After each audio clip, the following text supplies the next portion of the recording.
3 दिसंबर 1971 की आधी रात, चटगांव के घने काले पहाड़, हर तरफ पाकिस्तानी सेना के बंकर। पर उस रात उस जंगल में कुछ और भी था, कुछ ऐसा जिसकी पाकिस्तानी जनरलों ने कभी कल्पना भी नहीं की थी। उनके हाथों में थी AK-47, दिलों में था तिब्बत और दिमाग में सिर्फ एक मिशन, पाकिस्तान की 97th इंडिपेंडेंट ब्रिगेड का नामो निशान मिटा देना। इस मिशन का जिक्र आपको कहीं नहीं मिलेगा, ना भारतीय सेना के रिकॉर्ड्स में, ना रॉ की फाइलों में, कहीं नहीं।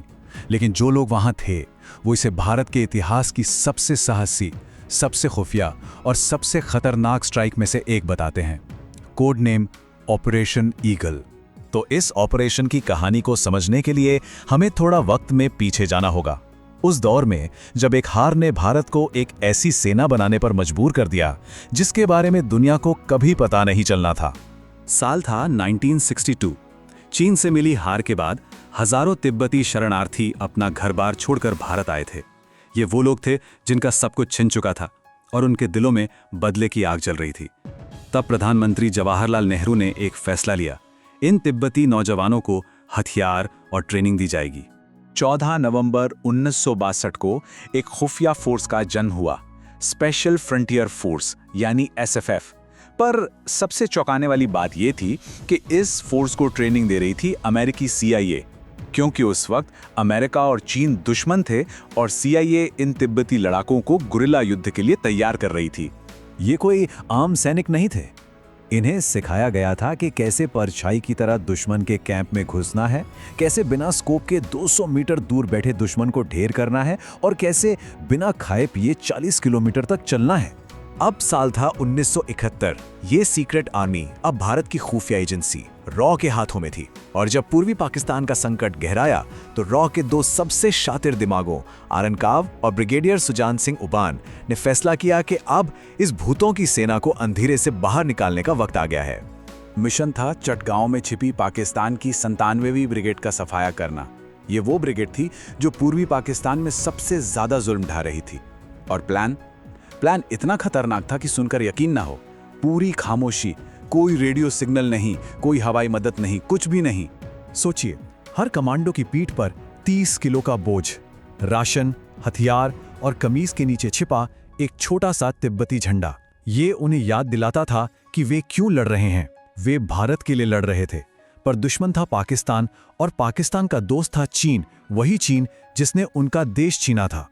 पहले कुछ हफ्तों तक SFF ने पाकिस्तानी चौकियों पर अचानक रात में हमले किए। आधी रात को ग्रेनेड बरसते और सुबह तक चौकी खाली मिलती। पाकिस्तानी सैनिक समझ ही नहीं पाए कि हमलावर कौन थे। उन्हें लगा कि ये मीज़ो विद्रोही हैं और यही उनकी सबसे बड़ी भूल साबित हुई। हफ्तों तक ये छोटे छोटे हमले चलते रहे। पाकिस्तानी सेना थक चुकी थी, कंफ्यूज हो चुकी थी और अब SSF अपने असली शिकार के बिल्कुल करीब थी। 97th ब्रिगेड का हेडक्वार्टर, वो जगह जहां आखिरी और सबसे खूनी लड़ाई लड़ी जानी थी। 8 दिसंबर सुबह के 4 बजे 2500 SFF कमांडो एक पहाड़ी पर पेट के बल लेटे हुए थे और नीचे घाटी में 2000 से ज्यादा पाकिस्तानी सैनिक बेफिक्र नाश्ता बना रहे थे। उन्हें भनक तक नहीं थी कि मौत सिर्फ 300 मीटर ऊपर उनका इंतजार कर रही है। ब्रिगेडियर उबान ने अपनी घड़ी देखी। उन्होंने फैसला किया कि हमला सुबह 5:15 बजे होगा, जब सूरज की पहली किरण दुश्मन की आंखों में चुभेगी। उन्होंने धीमी आवाज में कहा, सब अपना टारगेट लॉक कर लो, मेरे सिग्नल का इंतजार करना। ठीक 5:15 बजे उबान ने सिग्नल दिया। एक साथ 30 रॉकेट लॉन्चर गरजे, ग्रेनेडों की बारिश हुई और फिर जो शुरू हुआ वो 45 मिनट का कत्लेआम था। SF कमांडो पहाड़ी से नीचे की तरफ भागे। वो चीख रहे थे, पर अपनी भाषा में, तिब्बती में। पाकिस्तानी सैनिक हक्के बक्के रह गए। ये कौन लोग थे? इनकी कोई वर्दी नहीं, कोई देश का निशान नहीं, बस चेहरों पर जंगल का रंग पुता था और आंखों में थी आग। पाकिस्तानी कमांडर ने फौरन सरेंडर का हुक्म दिया, पर तब तक बहुत देर हो चुकी थी। मैदान की जंग तो जीत ली गई थी, पर अब इतिहास के पन्नों पर एक और जंग शुरू होने वाली थी। एक ऐसी जंग जो इस शानदार जीत को हमेशा हमेशा के लिए मिटा देने वाली थी। उन 45 मिनटों में 200 से ज्यादा पाकिस्तानी सैनिक मारे गए थे और बाकी ने हथियार डाल दिए। पर सबसे सबसे हैरान करने वाली बात यह थी कि एसएसएफ का एक भी जवान शहीद नहीं हुआ। सोचिए, एक भी नहीं। ये एक ऐसी जीत थी जिसे इतिहास में सुनहरे अक्षरों में लिखा जाना चाहिए था। पर इसके बजाय भारत सरकार ने ऑपरेशन ईगल के सारे रिकॉर्ड्स नष्ट करने का हुक्म दे दिया। क्यों? आखिर ऐसा क्या था जिसे छिपाया जा रहा था? और इसकी वजह थी चीन। 1971 में चीन पाकिस्तान का सबसे बड़ा हिमायती था। अगर चीन को यह भनक भी लग जाती कि भारत की तरफ से तिब्बती शरणार्थी लड़ रहे हैं, तो उसे भारत पर हमला करने का सीधा सीधा बहाना मिल जाता और भारत दो मोर्चों पर एक साथ जंग लड़ने का जोखिम नहीं उठा सकता था। तो फैसला लिया गया, चुप रहो। ऑपरेशन ईगल कभी हुआ ही नहीं। ब्रिगेडियर उबान को उनकी बहादुरी के लिए मेडल तो मिला, पर उसके कागजों में इस मिशन का कोई जिक्र तक नहीं था।